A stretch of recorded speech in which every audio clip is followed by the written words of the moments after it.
Selanjutnya, Kakak Ansilema. Terima kasih pimpinan. Assalamualaikum warahmatullahi wabarakatuh. Selamat siang, salam sejahtera buat kita semua. Pimpinan dan Bapak Ibu anggota Komisi 4 yang saya hormati, Pak Sekjen, para Dirjen Eselon 1 dan Bapak Ibu Eselon 2 yang hadir pada kesempatan hari ini. Pak Sekjen, Presiden Joko Widodo berkali-kali mengingatkan tentang pentingnya atensi kita untuk mengantisipasi ancaman krisis pangan global. Bank Dunia itu memproyeksikan ada sekitar 70 negara di dunia yang akan mengalami resesi ekonomi, bahkan kemudian data FAO mengatakan ada sekitar 553 juta penduduk dunia terancam kemiskinan ekstrim dan 345 juta diantaranya terancam kekurangan pangan. Dikhawatirkan negara-negara penghasil komoditi pangan dunia ini kemudian melakukan proteksi pangan mereka untuk memenuhi kebutuhan domestik masing-masing negara, menjalankan kebijakan politik autarkis. Dan karena kekhawatiran ini, Presiden itu kerap kali melakukan rapat kabinet dengan agenda yang ini. Pada kesempatan ini, saya juga ingin mendapat gambaran apa yang akan dilakukan oleh Kementerian Pertanian. Karena kalau mendengar pidato Presiden, sepertinya beliau itu sungguh sangat serius. Nah, saya melihat ada 3 langkah yang perlu dilakukan oleh Kementerian Pertanian terkait dengan antisipasi hal ini. Yang pertama tentu peningkatan produktivitas pangan. Yang kedua, menggenjot substitusi impor. Dan yang ketiga, diversifikasi pangan. Saya ingin dapat gambaran soal ini. Berarti perencanaan dan penganggarannya harus berorientasi ke arah sana. Yang kedua, ya saya mau memberikan apresiasi terutama terkait dengan alat mesin pertanian yang 100% program ini sudah dijalankan. Tetapi karena alat mesin pertanian yang diberikan kepada para petani kita juga membutuhkan perawatan dan kalau ada yang rusak ini harus diperbaiki, usulan konkret kami adalah kalau boleh bengkel Alsintan itu atau mobile bengkel Alsintan itu harus direalisasikan, Pak. Nah, terkait dengan yang disampaikan oleh rekan kami, Pak Hanan, dan sudah disampaikan oleh Pak Mindo tadi, menyangkut modernisasi pertanian, ya mungkin perlu juga kita melakukan terobosan konkret menggunakan drone tadi yang dikatakan. Mungkin bisa diuji cobakan dalam program di 2023 ini, ya, apakah mungkin tadi disebutkan bisa 1 hektar menyiram sekitar dalam waktu durasi yang hanya dibutuhkan 30 menit. Kita ingin lihat seperti itu. Jadi pengintegrasian knowledge, ilmu pengetahuan dan teknologi ini ingin kita coba. Yang berikut soal PKH Pak Dirjen, saya mau infokan soal sapi Sumba Ongol, mantap lah Pak. Udah terrealisasi. Kalau boleh nanti reses Pak Dirjen sama saya kita turun lah Pak untuk lihat ke sana. Tetapi pada kesempatan ini saya juga mau informasikan Pak, hari ini tuh ada virus flu Afrika yang membuat babi di Nusa Tenggara Timur itu mati. Peristiwa kambuhan, Pak, pernah terjadi beberapa waktu lalu, sempat bisa diatasi, dan kini terjadi lagi, Pak. Nah, bagi kami orang NTT, babi yang cuma sekedar komoditi yang diperjualbelikan, tetapi ini identitas kami, Pak. Karena banyak sekali acara adat istiadat dan kebudayaan menggunakan sarana ini, Pak. Nah, kalau sapi terkait dengan PMK itu bisa diberikan vaksin. Sampai sekarang ASF belum ada vaksinnya, Pak. Kami ingin mendapatkan gambaran. Kemarin diuji cobakan soal serum, tetapi efektivitasnya juga belum cukup baik.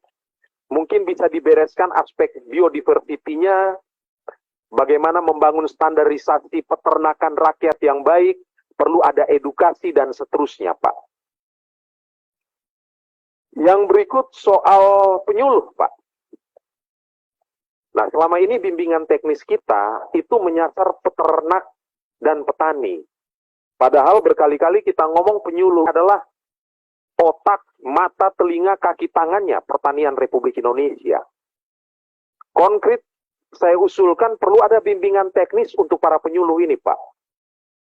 Ya, untuk memberikan motivasi, semangat, mengangkat apa ya, katakanlah mungkin memperkuat skill dan capacity building mereka, Pak. Para penyuluh kita di lapangan ini. Yang berikut ada program dari Direktorat Jenderal Sarana dan Prasarana Pertanian, Pak, fasilitasi dan pembinaan kelompok masyarakat. Total dari semua item itu ada sekitar 150 miliar, Pak. Ini fasilitasi dan pembinaan kelompok masyarakat ini seperti apa? Saya ingin dengarkan. Berikut tadi sepintas saya mendengar Pak Sekjen menyebut desa korporasi sapi.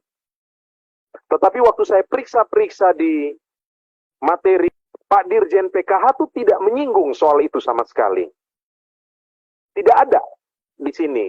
Tetapi pernyataan Pak Sekjen itu ada desa korporasi sapi tadi. Pak, beberapa waktu lalu, 2 tahun terakhir, soal program ini, itu Komisi 4 memberikan catatan, Pak.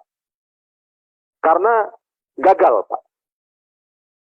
Saya kasih contoh di NTT itu satu di Riung, Pak, Flores. Itu fotonya semua mangkrak, Pak. Nah, saya ingin dapat gambaran soal ini. Kok dari mulutnya Pak Sekjen keluar desa korporasi sapi, saya periksa di sini nggak ada. Yang berikut terkait dengan program vokasi di Badan PPSDMP Pertanian. Ada satu program yang namanya fasilitasi modernisasi irigasi strategis dan rehabilitasi mendesak untuk peningkatan kapasitas petani. Untuk vokasi peningkatan manusianya atau membangun fisiknya. Pembangunan manusianya atau fisiknya. Apa bedanya dengan pembangunan fisik yang dilakukan oleh Direktorat Jenderal PSP, Pak? Terakhir, informasi buat Pak Sekjen, Pak Jokowi itu ada bangun satu bendungan besar di Kabupaten Sika, namanya Napun Gete, Pak. Kapasitasnya lumayan besar, setelah dibangun oleh PUPR, airnya oke, tetapi masyarakat di sana punya keterbatasan untuk mengembangkan pertanian di sana. Mungkin perlulah Kementerian Pertanian untuk turun ke sana untuk lihat supaya jangan sampai anggaran triliunan yang sudah dialokasikan untuk membangun bendungan ini, itu mubazir, karena tidak ada kerja selanjutnya dari instansi yang mengurus tentang pertanian. Untuk sementara demikian saya kembalikan. Terima kasih. Terima kasih. Saya menggarisbawahi tentang penyuluh. Penyuluh itu kan jembatan dari teknologi ke petani. Memang terus terang ya, kita kurang memperhatikan. Jadi catatannya Kakak Ansi ini penting untuk digarisbawahi, untuk lebih memperhatikan para penyuluh. Selanjutnya Pak Abdul. Boleh sedikit nggak? Saya lupa, ini penting sekali kalau boleh. Kan sudah tadi. Satu kalimat aja. Berbeda. Beda. Satu kalimat, silakan. Ya, terkait dengan di PSP, Pak, soal pipanisasi itu, Pak, anggarannya lumayan besar. Konkret, Pak. Bisa nggak itu dialihkan ke program pemberdayaan rakyat aja? Contoh, pupuk atau memperbanyak alat mesin pertanian. Terima kasih. Terima kasih. Itu singkat dan penting, Kakak Ansi. Untung saya kasih waktu. untuk petani. Jelas. Baik, terima kasih Bu Pimpinan, Bapak Ibu sekalian yang kami hormati, para pimpinan dan anggota Komisi 4 DPR RI, para pejabat eselon 1 dan teman-teman sekalian. Ada beberapa yang terkait dengan Sekretariat Jenderal. Baik, yang berkait dengan DAK, nanti beberapa dengan Dirjen Teknis juga, policy umum sudah kita bahas dan programnya sudah kita bahas di bahkan raker sebelumnya maupun RDP. Semua policy, Pak, itu ditentukan oleh Bappenas dan juga Dirjen Perimbangan. Itu yang kami tidak punya rentang kendali di dalam situ. Kalau dulu kita bisa mengusulkan clue-clue, bahkan indikator parameter apa yang digunakan untuk bisa, oh daerah ini alokasinya sekian. Nah sekarang semua diatur oleh Kementerian Keuangan dan juga Bappenas, Pak. Itu yang ya itulah makanya dan beberapa usulan kita sudah ajukan untuk bisa ini. Kami perhatikan Pak Suardi, kami akan melakukan terus upaya-upaya untuk approach kepada kedua Bappenas dan juga Kementerian Keuangan. Pak Sekjen, saya mau minta konfirmasi aja soal DAP tadi dan relasi dengan Bappenas dan Kementerian Keuangan itu gimana? Supaya saya tidak salah persepsi ini. Baik, Pak Ansi, koordinasi dengan Bappenas dan Keuangan itu melalui mekanisme rapat koordinasi, Pak. Dan semua policy, Pak MC, semua ditetapkan oleh Bappenas. Kemudian anggaran mengikuti daripada policy itu untuk mengalokasi anggarannya, termasuk ke dalam wilayah-wilayah strategis yang menjadi sasaran DAK, Pak. Itu jadi kementerian tidak dilibatkan lagi itu, Pak. Artinya tidak punya otoritas untuk menetapkan berapa di lokasi, misalnya NTT berapa gitu, enggak lagi, Bapak. Itu yang kami agak kesulitan. Tapi terus kami lakukan koordinasi seperti tadi harapannya Pak Suardi Duka, Pak. Nah itu berujung pada tetap pada policy itu, Pak. Policy yang itu. Ini soal besaran anggaran ya? Iya. Kalau soal menu termasuk, Pak. Soal menu, mohon maaf, termasuk karena menetapkan anggaran itu dari menu yang ada, Bapak. Ya. Jadi itu dua-duanya kriterianya dulu dari kita, Pak Ansi. Sekarang nggak boleh lagi mereka yang tetapkan itu. Misalnya kaitannya katakanlah dulu ada LP2B, misal gitu. Sekarang kita nggak bisa keluarkan lagi itu. Terima kasih, Pak. Bu Pimpinan, saya mau respon. Pak, ini soal bagaimana memainkan power dan influence, Pak. Nggak bisa alasannya sekedar seperti itu, Pak. Saya juga bisa jelaskan ke dapil saya, nggak bisa, saya nggak bisa ngurus. Itu bagaimana seni memainkan itu, Pak? Dan menurut saya relasi antara institusi negara ini mestinya begitu, Pak. Mempengaruhi, memainkan dalam proses decision making-nya. Karena terus terang, Pak, mitra kerja kami juga, KLHK, itu jawabannya tidak seperti ini, Pak. Bahkan menunya itu kami dijelaskan bisa kok didiskusikan dengan Bappenas dan juga dengan Kementerian Keuangan. Karena asumsinya, ya bicara lingkungan dan kehutanan, KLHK itu yang menguasai bidang itu, Pak. Ya Bappenas, oke lah, mungkin ada para ahli di bidang lingkungan hidup dan kehutanan, tetapi juga ikut berdiskusi dengan KLHK. Kalau Bapak menjawab seperti itu, kesannya Kementerian Pertanian tidak berdaya, Pak. Masa sih nggak bisa ngomong sama Bappenas sama Kementerian Keuangan, Pak? Udah, Pak.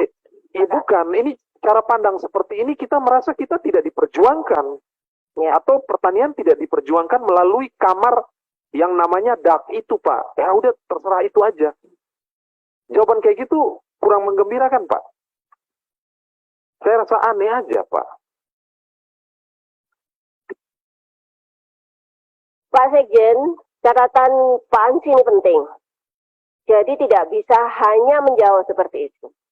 Keterampilan Pak Sekjen sebagai komando untuk mengatur menu apa aja program yang bisa diterima oleh masyarakat, oleh petani, ini Pak Sekjen yang punya. Ya, Bu. Jadi tidak bisa kemudian, dapatnya dari Bappenas begitu, nggak bisa. Karena sebenarnya kalau kita punya argumen yang kuat, ya kementerian dalam hal ini, Kementerian Pertanian, punya argumen yang kuat bahwa masyarakat petani itu butuh A, B, C, D dengan argumentasi yang lengkap, itu bisa. Jadi tidak taken for granted begitu. Lanjutkan dengan Pak Dirjen Peternakan. Berarti Pak Sekjen izin Pak Ketua, Bu Ketua. Pertama terkait dengan ASF, Pak Ansi, Jadi memang ASF ini sampai saat ini masih terbatas pada serum. Memang efektivitasnya cuma 50% Pak hasil pengujian.